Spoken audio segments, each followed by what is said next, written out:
Hello students, this is Miss Dalton, and in today's video we are going to talk about simplifying radical expressions.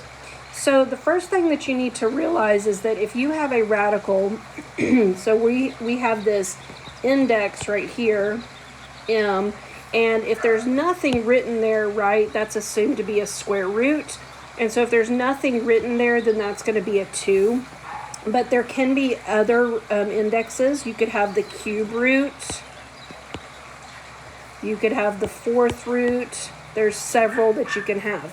Well, whatever that index is, let's say you're taking the 4th root and it's of a to the n power. Well, that can be rewritten like this with that power of n on the outside, or how we like to see it as well written as an exponent is like this. So notice that this exponent is now the numerator, and whatever your index is, that is your denominator, okay, of your exponent.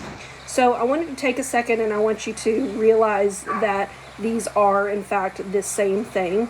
So first of all, take your calculator and I want you to type in 9 to the 1/7 power and write down the entire decimal that you see. So I've done that over here on the right. I'm going to show you how to enter it on your calculator.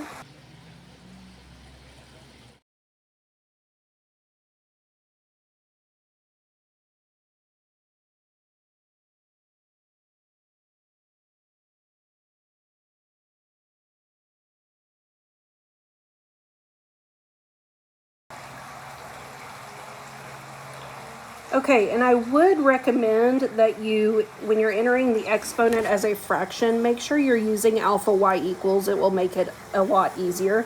So the decimal that it came out to be was 1.36873810066. Okay, now you're going to convert that to a radical exponent. Okay, so remember, the denominator of your exponent is going to be the radical. So it's the 7th root of 9. And then the top number is going to be the decimal. So just 9 to the 1st power. Let's see what that is on our calculator.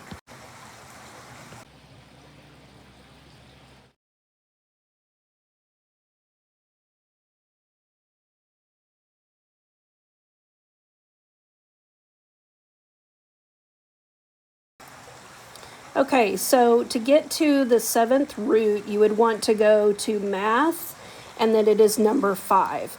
And the decimal that comes out to be is the exact same thing. So it is also 1.36873810066. And so you can see that these are in fact the same thing. All right, let's take these examples and let's convert them from radical form to rational exponent form. So again, if you do not see an index, that's going to be an index of 2. That is considered the square root. So you're going to take the base x, the exponent here is 1, so this would be 1/2. You're always going to take this exponent first and put it over this one. Okay, so here we have z. If we take our 12 and divide it by 4, that would be 12 divided by 4. Now we can simplify that because 12 divided by 4 is 3. So that would be z to the 3rd power. This one here, even though the exponent is on the outside of the parentheses, that's okay. We can still take y and take that exponent 3 and put it over 6. Now I would simplify that and say that is y to the 1/2. Okay, on these examples, we're going to go the other way. So we're going to convert from the exponent form to radical form. So in this particular example, remember the denominator is your radical. So this would be the cube root of x to the 5th power. Now, I can actually simplify this down a little bit, because this would be the same thing as the cube root of x to the 3rd power times x to the 2nd power. Now, why would I do that? Well, because I can then split it up and do the cube root of x to the 3rd times the cube root of x squared. Well, the cube root of x to the third cancels that out, and that just becomes x.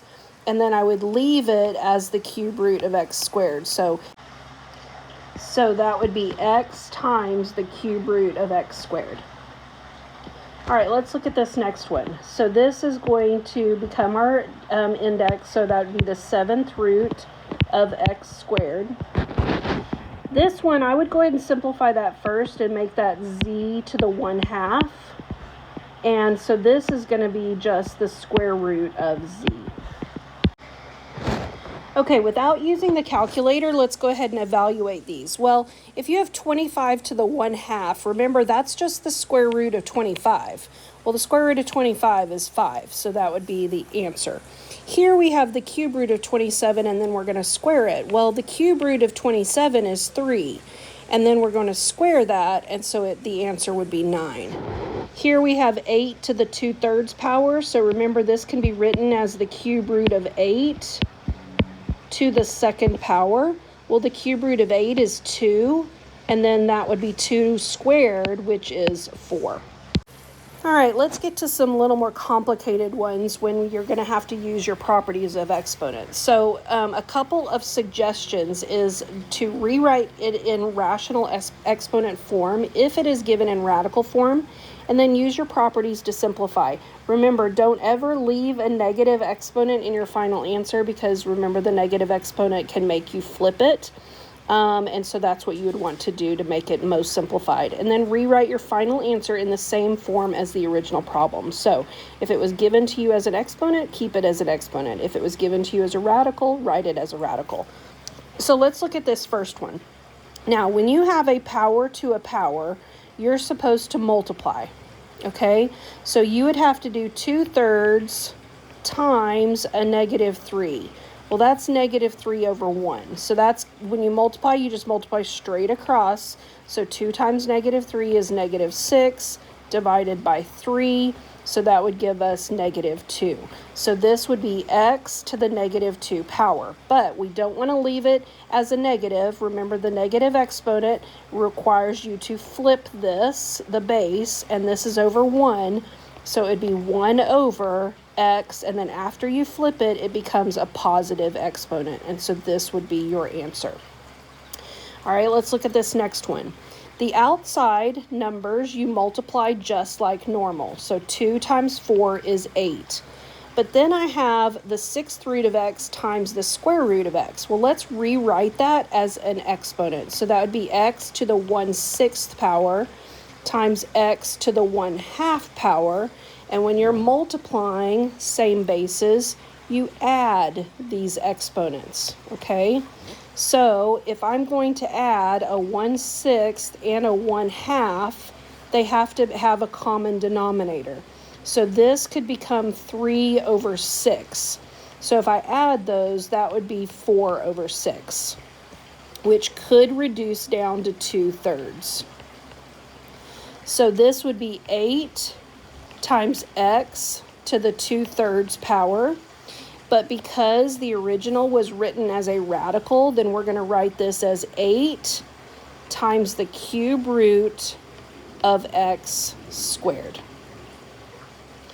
As you can tell, these get a little more challenging, and so you just have to be able to go back and forth between exponent and radical fluidly.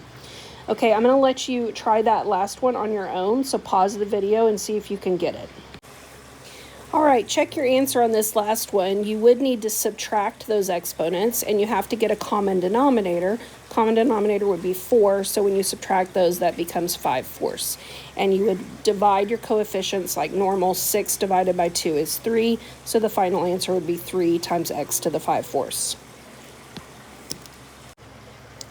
All right, let's try a few more, little more complicated problems. So here we have 4 times the cube root of everything underneath there. Well, remember, anytime you have something to the 0 power, that's just going to become 1, so that gets to go away.